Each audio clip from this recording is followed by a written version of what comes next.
धाराशिवमध्ये अतिवृष्टीमुळे नुकसान झालेल्या भागाची पाहणी करण्यात आली आहे। नुकसानीच्या पाहणीसाठी 6 महिन्यानंतर केंद्रीय पथक आलं।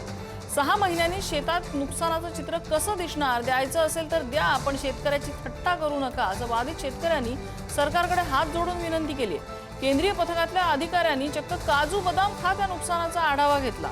अतिवृष्टीने शेतकऱ्याचं मरण झालंय। जिल्हाधिकारी कार्यालयात अधिकाऱ्यांचं काजू बदामाचं धोरण आहे, असं चित्र दिसलंय।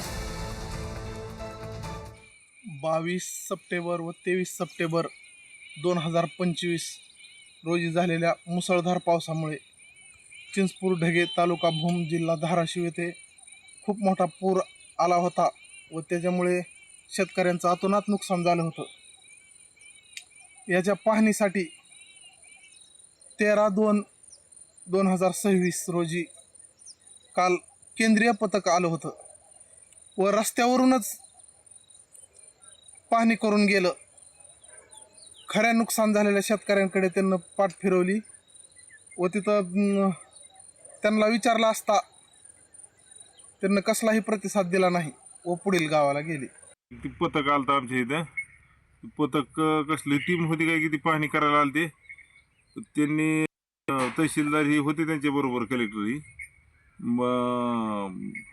शेताची पाहणी केली आणि आम्ही म्हणलं त्यात तळ्यापाशी जाऊन पुलापाशी जाऊन तेवढं बघू थांबतो म्हणले, पुन्हा काय थांबलीच नाही ती।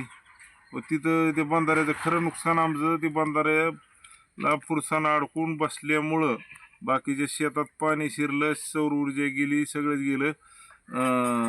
त्याचं कुणीच काय केलेलं नाही। त्या इरिगेशनच्या ऑफिसच्या लोकांनी बी ते पैसे देऊन आम्ही सगळ्याकडून काढून घेतलं ती। आज पाऊस पडून 6 महिने झालं। 6 महिन्यानंतर केंद्राचं पथक आलं आणि ते आज बघायला निघालेत। आज त्या जे अतिवृष्टीनं बाधित झालं होतं त्याचं नामोनिशाण मिटवले। 6 महिने शेतकरी वाट बघणार का शेती दुरुस्त करायला?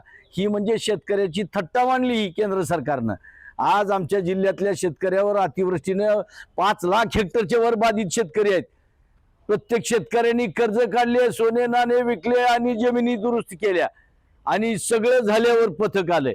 मायबाप सरकार, एवढी तरी थट्टा करू नका शेतकऱ्याची। काही केलं तर तुम्हाला जे द्यायचंय, जी काय तुम्हाला द्यायची इच्छा आहे तेवढी द्यायची असेल तर प्रामाणिकपणे द्या।